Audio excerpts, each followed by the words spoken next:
Assalamualaikum warahmatullahi wabarakatuh. Bismillah, alhamdulillah, wassalatu wassalamu ala rasulillah. La hawla wa la quwata illa billah, amma ba'd. Ma'asyiral muslimin wal muslimat rahimakumullah. Khususan murid dan santri Pondok Pesantren Nurul Huda Andong. Sebagai sesama murid dan santri, mari kita bersama-sama belajar, memahami, dan mengamalkan dawuh-dawuh Allah Subhanahu wa Ta'ala, Rasulullah Sallallahu Alaihi Wasallam, dan para ulama, khususan Hadratus Syekh Maulana Aribillah Abaki Haji Masud Taha rahimahullah. Wa tawasau bil haqqi wa tawasau bis sabr. Dalam kesempatan kali ini saya akan membahas tentang rukun iman yang ketiga, yaitu iman kepada kitab-kitab Allah. Dalam kitab Aqidatul Awam, kita semua sudah maklum. Bismillahirrahmanirrahim. Arba'atun min kutubin tafsiluha Tauratu Musa bil huda tansiluha Zaburu Dawuda wa Injilu ala Isa wa Furqanun ala khairil mala. Satu, kitab-kitab yang diturunkan Allah,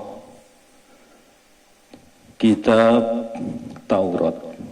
Dalam Al-Quran, Allah Subhanahu wa Ta'ala berfirman, A'udzu billahi minasyaitonir rajim.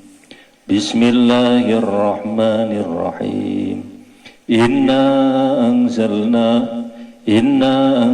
at-taurata fiha hudaw wa nur. Surat Al-Maidah. Yang kedua, kitab Zabur.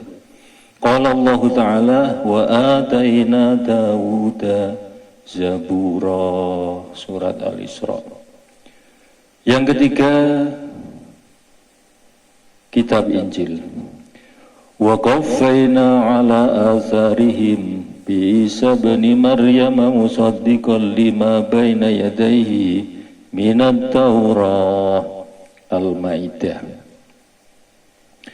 Yang keempat, kitab Al-Quran. Allah Subhanahu wa Ta'ala berfirman, Inna nahnu nazzalna 'alaikal Qur'ana tanzila. Surat Al-Insan. Yajibu ala kulli mukallafin ayyataqida annallaha anzala kitaban samawiyatan auhaha ila rusulihi wa anbiya'i. Setiap orang mukallaf wajib yakin bahwa Allah telah menurunkan kitab-kitab dari langit yang diwahyukan pada para rasul dan para nabi. Wa minha mudawwama, sebagian dibukukan, wa minha mala ilma la nabi, sebagian tidak kita ketahui. Qala Allah Ta'ala, kana an-nasu ummatan wahidatan faba'athallahu an-nabiyyina mubashshirina wa munzirin wa anzala ma'ahumul kitaba bil haqqi liyahkuma bainan nasi fima ikhtalafu fihi. Surat Al-Baqarah. Qala ulama, Al-Quran 30 juz, 114 surat, wakila 6.660 ayat, wakila 6.666, wakila 6.616 ayat, wakila 1.024.000 huruf, wakila 1.027.000 huruf, dan seterusnya. Wakila 77.934 kalimat, Wallahu a'lam. Ini semua karena adanya perbedaan bacaan atau qiraah sab'ah. Kemudian satu kitab Taurat. Wakilah turun abad 12 sebelum Masehi, malam 6 Ramadan. Kemudian Zabur turun abad 10 sebelum Masehi, malam tanggal 8 Ramadan. Kitab Injil turun abad 1 Masehi, malam 18 Ramadan. Al-Quran turun abad 7 Masehi, malam 24 Wakilah 17 Ramadan. Jarak antara Taurat dan Zabur Wakilah 482 tahun. Jarak antara Zabur dengan Injil Wakilah 1050 tahun. Jarak antara Injil dengan Al-Quran Wakilah 600 tahun. Al-Quran turun tahun 611 atau 610 sampai 632 Masehi atau tahun 41 dari kelahiran Nabi Muhammad SAW. Zabur turun di Yerusalem, Bani Israel, bahasa Kipti, yang isinya antara lain doa, zikir, nasihat, hikmah. Hukum syariah ikut dengan kitabnya Nabi Musa, yaitu bangsa Yahudi. Taurat bahasa Ibrani, isinya antara lain bab hukum, syariah, dan tauhid. Injil di Yerusalem, bahasa Suryani, kaum Nasrani. Bab iman, isinya bab iman, kemudian mengganti hukum syariah. Kitab Taurat sesuai dengan zaman. Maka dalam suatu saat Rasulullah SAW berpesan tentang Injil dan seterusnya, la tukadzibuhu jami'an wa la tusaddiquhu jami'an. Dengan Injil dan kitab lain-lain yang ada sekarang, jangan kau dustakan seluruhnya dan jangan kau benarkan seluruhnya. Kemudian fase turunnya Al-Quran. 1 Lauhul Mahfud 30 juz, 2 Baitul Izzah pada malam Lailatul Qadar 30 juz. Kemudian malaikat Jibril menurunkan pada Nabi Muhammad selama kurang lebih 23 tahun, 12 tahun, 5 bulan, 13 hari di Makkah dan 9 tahun, 9 bulan, 9 hari di Madinah. Qala ba'dul ulama, isi Al-Quran 1000 ayat menerangkan perintah-perintah Allah, 1000 ayat yang lain menerangkan larangan-larangan Allah, 1000 ayat yang lain janji-janji Allah, 1000 ayat yang lain menerangkan ancaman-ancaman Allah, 1000 ayat yang lain tentang kisah-kisah, dan 1000 ayat yang lain tentang teladan-teladan. 500 ayat menerangkan halal haram, yang 100 ayat menerangkan lafaz tasbih dan tahlil, kemudian yang 60 ayat menerangkan nasakh dan mansukh. Wa suhuful khalili wal kalimi fiha kalamul hakamil alimi. Yajibu ala kulli mukallafin, setiap orang mukallaf wajib ayat kita yakin annallaha anzala suhufan, bahwa Allah menurunkan suhuf-suhuf ala Ibrahim alaihissalam, atas Nabi Ibrahim. Wa anzala suhufan qabla Taurah, dan menurunkan suhuf-suhuf sebelum Taurat pada Nabi Musa alaihissalam. Kama qala Allah Ta'ala, inna hadza labis-suhufil ula, suhufi Ibrahim wa Musa.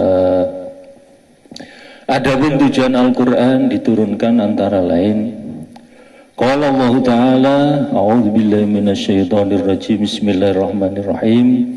Syahrul Ramadan alladzi unzila fihil Qur'anu hudal linnas wa bayyinatin minal huda wal furqan. Al-ayah, surat Al-Baqarah. Kemudian dalam ayat lain, afala yatadabbaruna al-Qur'an am ala qulubin aqfaluha, surat Muhammad. Jadi Al-Quran diturunkan Allah sebagai petunjuk menuju bahagia dunia akhirat. Al-Quran diturunkan sebagai penjelasan ajaran-ajaran hukum syariah untuk kebaikan hidup sampai mati. Al-Quran diturunkan sebagai pemisah yang hak dan yang batil, sebagai pemisah yang baik dan yang jahat, sebagai pemisah bahagia dan sengsara, dan sebagai petunjuk mana kebenaran dan mana kesesatan. Kemudian fadilah Al-Quran diturunkan antara lain, qala sallallahu alaihi wasallam, man qara'a harfan min kitabillah falahu bihi hasanah wal hasanatu bi asyri amsalihah. Siapa yang membaca satu huruf dari Al-Quran maka dapat satu hasanah, dan satu hasanah atau kebaikan dilipat gandakan menjadi 10. La aqulu alif lam mim harfun. Rasul tidak mengatakan bahwa lafaz alif lam mim itu satu huruf, tetapi alif satu huruf, lam satu huruf, mim satu huruf. Wa qala sallallahu alaihi wasallam, iqra'ul Qur'an fa innahu ya'ti yaumal qiyamah syafi'an li ashabi. Baca Al-Qur'an, karena Al-Qur'an itu di akhirat akan memberi syafaat pada ahlinya, yaitu ahli membaca Al-Qur'an. Wa qala sallallahu alaihi wasallam, wal Qur'an hujjatun laka aw alaika. Quran itu bisa menjadi hujjah, pembela pada dirimu atau penuntut pada dirimu. Siapa yang dibela? Yang dibela adalah ahli Al-Quran, dan yang dituntut adalah yang meninggalkan Al-Quran, dan seterusnya. Khairukum man ta'allama Al-Quran wa 'allama. Sebaik-baik kalian adalah orang yang belajar Al-Quran dan mengajarkannya. Jadi Al-Quran satu sebagai ibadah dengan membacanya, dua sebagai pelajaran dan ajaran isi kandungannya, dan sebagai petunjuk, tuntunan, pengamalan dalam hidup dunia sampai akhirat. Maka qala ba'dul ulama salahul qalbi fi khamsah asya. Baiknya hati menjadi baik ketika menjalankan 5 perkara. 1. Kasratul ju', sering lapar atau puasa. Qiraatul Quran bidadabburil makna, membaca Al-Quran dengan tadabbur makna. Yang ketiga, watadarru bil buka indas sahar, tadarru di waktu sahar.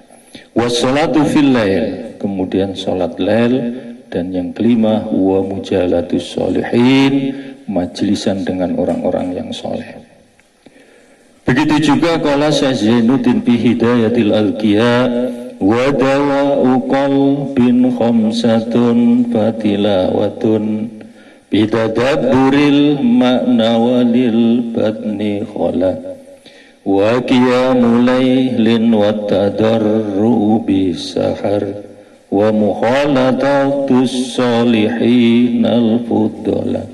Obat hati, 1 qiyamul lail, kemudian tadarru di waktu sahur, kemudian tadabbur makna Al-Quran, kemudian perutnya kosong, puasa, kemudian majelis dengan orang-orang yang soleh. Wa qala sallallahu alaihi wasallam, man qara'al Qur'an fi yaumin wa laila khamsina ayah lam yuktab minal ghafilin. Siapa yang membaca Quran sehari semalam 50 ayat, maka ditulis tidak termasuk orang yang ghaflah, lupa Allah, lupa akhirat. Wa man qara'a mi'a ayah kutiba minal qanitin. Siapa yang membaca 100 ayat maka ditulis sebagai ahli taat. Wa man qara'a mi'atai ayah, siapa membaca 100 200 ayat lam yuhajjahul Qur'an yaumal qiyamah, maka tidak dituntut oleh Al-Qur'an di akhirat. Wa man qara'a khamsa mi'ah 500 ayat kutiba kintar minal ajri, ditulis atasnya 1 kintor dari pahala, tumpuan pahala. Kada azkarun nawawi wa nasahul ibad. Makanya kita harus belajar dan berusaha, satu, membaca Al-Quran, memahami dan mentadabburi Al-Quran. Yang ketiga, mengamalkan Al-Quran. 3M, belajar membaca, memahami dan mengamalkan. Semoga kita menjadi pecinta Al-Quran, pengamal Al-Quran, ahli Al-Quran, hidup dan mati bersama Al-Quran dan mendapat syafaat Al-Quran. Amin amin ya rabbal alamin. Sekian pembahasan kita kali ini, dan insya Allah lain waktu kita sambung kembali bab-bab berikutnya, dan kita saling mendoakan semoga manfaat dan bisa mengamalkan dakwah tersebut. Terima kasih atas perhatian dan mohon maaf atas segala kekurangan, dan jika ada salah-salah kata mohon diluruskan. Wallahu a'lam bishawab, wabillahi taufiq wal hidayah. Wassalamualaikum warahmatullahi wabarakatuh.